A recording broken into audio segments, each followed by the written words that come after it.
All right, you guys, it is Monday. It's almost time for me to teach VIP Kid. I would like to give a quick tutorial on how this goes. You set your alarm 15 minutes before class starts. You wake up, you do your hair in some messy sort of way, like a ponytail. You put makeup on, and then you stay in your pajamas.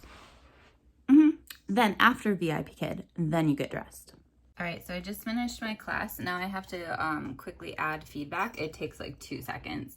I usually say like a compliment, and then I say like what they need to work on. I typically underline every single word that they make a pronunciation error on, and then I write them in here. And I don't usually give tips to the next teacher. And then you just have to say like if they did, like, how was the lesson? Was it appropriate? Was it too easy, too hard? And then I just have to document like her speaking and listening was excellent, social studies and science was excellent, reading and writing were excellent, and then her grammar was excellent. And then I can give feedback on the slides if I want, which normally I don't have comments, I just write them. And then if I want to, I can like give comments to the learning partner, but normally if I really like the student, I'll just send them a message saying like, thank you so much, I love this student so much, whatever. So I'm gonna finish that, and yeah, that's it. So if any of you guys are ever interested in teaching VIP Kid, just let me know, because I can like walk you through the process and give you a referral link and stuff.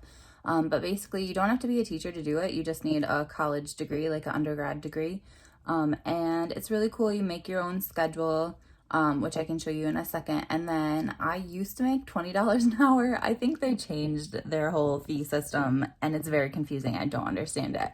But I now make $8 a class, which is $16 an hour. But then they add a whole bunch of other, like, if you teach so many classes, then you get this bonus and all this confusing stuff. So I still think it's close to $20 an hour that I make, but technically I make $16 an hour. But I will show you like how I set up my schedule and stuff real quick. Okay, so I went ahead so I could show you a blank schedule with no student names on it. Basically, I just hit the unlock button if I want to change it, and then I can add in any working hours that I want to. For me on the Eastern time, between 5 and 6, I'm definitely like probably most likely, well, not most likely, I'm likely to get kids, and then really likely between 6 and 8 basically. So I decided, normally I've been teaching from 7 to 8 every morning. Oh, there is one student name, sorry. I'm gonna like go over here. I have been, oh, there's a few student names. We'll just block that. I have been teaching from 7 to 8, but I decided after break, I'm gonna try to do 6:30 to 8, so 3 classes before I start work. And then on Fridays, I also work at in the evening, so this starts at 7:30 my time, and it looks like I'm ending at 11. I don't know if that's, no, I'm ending at 10 o'clock my time. So if you want to teach like Friday and Saturday evenings, you could do that too. This is basically their Saturday morning, and then Saturday evening would be their Sunday morning. So that's how I set up my schedule. If you don't want to work, you don't open times. And yeah, pretty easy.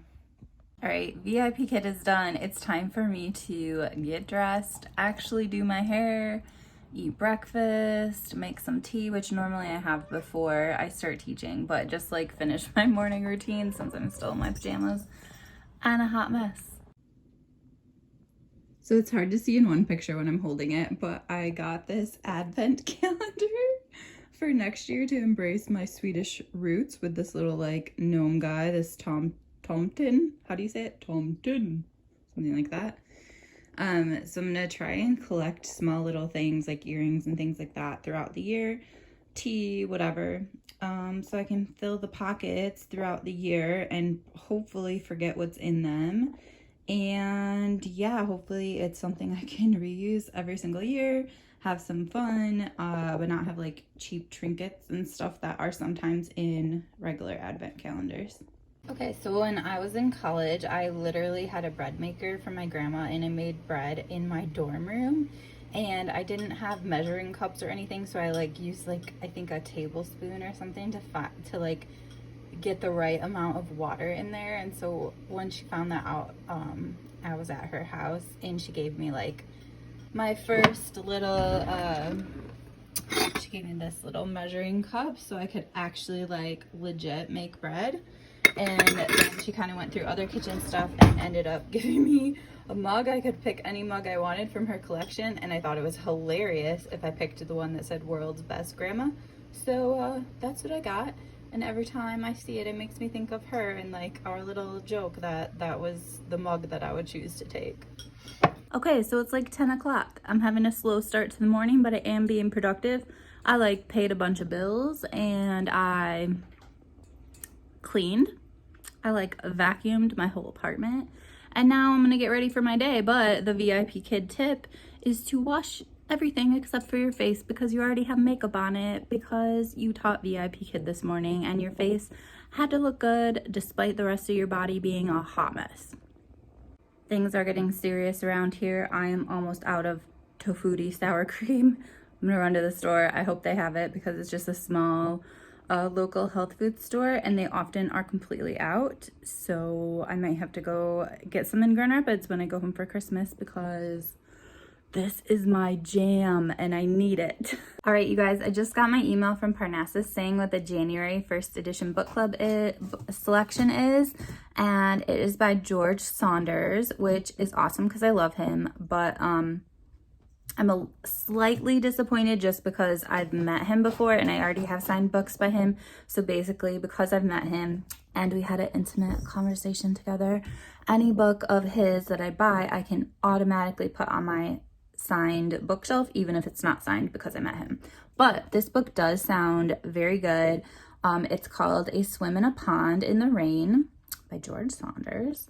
And basically it says, for the last 20 years, George Saunders has been teaching a class on the Russian short story to his MFA students. In A Swim in the Pond in the Rain, he shares a version of the class with us, uncovering some of what he and his students have discovered together over the years. So it is a book of essays, which I do love essays. And George Saunders, if we're being honest, his books of essays are my favorite. So yeah, that will be exciting. I don't know when it's shipped.